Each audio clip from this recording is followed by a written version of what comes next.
সাজানো গোছানো একটি শহর চোখের পলকে পুড়ে ছাই হয়ে গেল।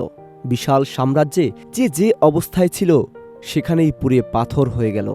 এক নিমিষে ছাইয়ের নিচে চাপা পড়ে গেল একটি সভ্যতা। দর্শক, আজকে আপনাদের জানাতে চলেছি এমনই একটি ইতিহাস যা মানব সভ্যতার সবথেকে রহস্যময় এবং ভয়াবহ একটি ঘটনা হিসেবে আজও মানুষের কাছে কৌতূহল রয়েছে। ইতালির দক্ষিণাঞ্চলে নেপলস উপসাগরের তীরে অবস্থিত প্রাচীন রোম শহর পম্পেই একসময় ছিল এটি একটি সমৃদ্ধি, সংস্কৃতি ও নগর সভ্যতার এক উজ্জ্বল উদাহরণ।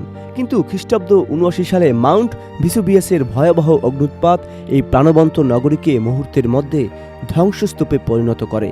ইতিহাসের পাতায় এটি শুধু একটি প্রাকৃতিক দুর্যোগ নয়, বরং মানব অসচেতনতা, প্রকৃতির শক্তি এবং সময়ের নির্মমতার এক জীবন্ত দলিল। পম্পেই ছিল একটি উন্নত নগরী, যেখানে আধুনিক শহরের মতোই সুপরিকল্পিত রাস্তা, পানির ব্যবস্থা, থিয়েটার, পাবলিক বাথ, বাজার এবং আবাসিক এলাকা ছিল। এখানে বসবাস করত ধনী ব্যবসায়ী, সাধারণ শ্রমিক, শিল্পী এবং কৃতদাসরা।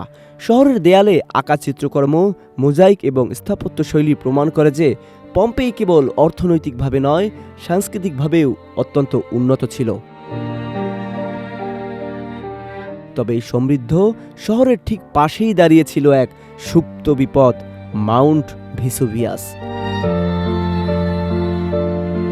বহু বছর ধরে নিস্তব্ধ থাকায় স্থানীয়রা এটিকে একটি সাধারণ পাহাড় হিসেবে ভাবত, কিন্তু বাস্তবে এটি ছিল একটি সক্রিয় আগ্নেয়গিরি, যা ধীরে ধীরে জমা করেছিল ধ্বংসের শক্তি।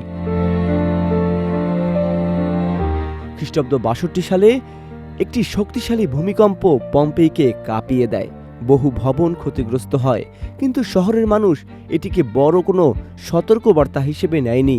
এরপরও ছোট ছোট ভূমিকম্প, গ্যাস নির্গমন এবং অস্বাভাবিক প্রাকৃতিক লক্ষণ দেখা গেলেও সেগুলো উপেক্ষিত হয়। অবশেষে খ্রিস্টাব্দ ৭৯ সালে একটি ভয়ঙ্কর দিনে মাউন্ট ভিসুভিয়াস বিস্ফোরিত হয়। প্রথমে আকাশে উঠে যায় বিশাল ছাই ও ধোঁয়ার স্তম্ভ, যা কয়েক কিলোমিটার উঁচুতে পৌঁছে যায়। এরপরে শুরু হয় ছাই ও পাথরের বৃষ্টি। কয়েক ঘন্টার মধ্যেই পম্পেই শহর ছাইয়ে ঢেকে যেতে থাকে। অনেক মানুষ তখনও বুঝতে পারেনি ঠিক কি ঘটছে। কেউ ঘরে আশ্রয় নিয়েছে, কেউ পালানোর চেষ্টা করছে, আবার কেউ মূল্যবান জিনিসপত্র বাঁচাতে ব্যস্ত। কিন্তু প্রকৃত বিপর্যয় তখনও বাকি ছিল। বিস্ফোরণের পরিবর্তে ধাপে ধাপে নেমে আসে পাইক্রোক্লাস্টিক ফ্লো, অতি উত্তপ্ত গ্যাস, ছাই এবং পাথরের দ্রুত গতির স্রোত, যার তাপমাত্রা ছিল ৩০০ থেকে ৭০০ ডিগ্রি সেলসিয়াস। এই প্রবাহ এত দ্রুত গতির ছিল যে মানুষ পালানোর সুযোগই পায়নি। মুহূর্তের মধ্যে পুরো শহর নিশ্চিহ্ন হয়ে যায়। অনেক মানুষ তাদের ঘরের ভেতরে, রাস্তায় বা পরিবারের পাশে শেষ নিঃশ্বাস ত্যাগ করে। তাদের দেহ ছাইয়ের নিচে চাপা পড়ে সংরক্ষিত হয়ে যায়, যা পরবর্তীতে প্রত্নতত্ত্ববিদদের জন্য হয়ে ওঠে এক গুরুত্বপূর্ণ প্রমাণ। আজও সেই মানুষের শেষ মুহূর্তের ভঙ্গি আমাদের মনে করিয়ে দেয় সেই ভয়াবহ আতঙ্কের কথা। পম্পেই ধ্বংসের পর শহরটি শতাব্দীর পর শতাব্দী মাটির নিচে চাপা পড়ে থাকে। ধীরে ধীরে মানুষ এই শহরের অস্তিত্বই ভুলে যায়। ১৬০০ শতকের শেষ দিকে প্রথম এই ধ্বংসাবশেষের সন্ধান পাওয়া যায়। তবে ১৮০০ শতক শুরু হয় পূর্ণাঙ্গ খনন কাজ। খননের মাধ্যমে বেরিয়ে আসে একটি সম্পূর্ণ শহর, যেন সময় থেমে আছে সেই ৭৯ খ্রিস্টাব্দে।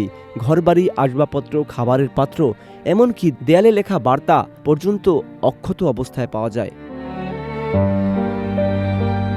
প্রত্নতত্ত্ববিদরা ছাইয়ের মধ্যে তৈরি ফাঁপা স্থান প্লাস্টার ঢেলে মানুষের দেহের আকৃতি পুনর্গঠন করেন, যা আজ পম্পেই কাস্ট নামে পরিচিত।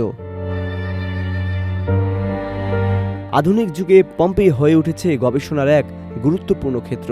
বিজ্ঞানীরা এখনও 3D স্ক্যানিং, ডিএনএ বিশ্লেষণ এবং আগ্নেয়গিরির আচরণ নিয়ে গবেষণা করছেন।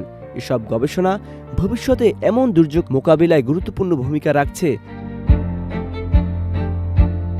আজকের দিনে পম্পেই একটি ইউনেস্কো বিশ্ব ঐতিহ্যবাহী স্থান। প্রতি বছর লাখ লাখ পর্যটক এখানে এখনও আসে ইতিহাসকে কাছ থেকে দেখার জন্য একটি নগরী কি করে চোখের পলকে ধ্বংস হয়ে গিয়েছিল।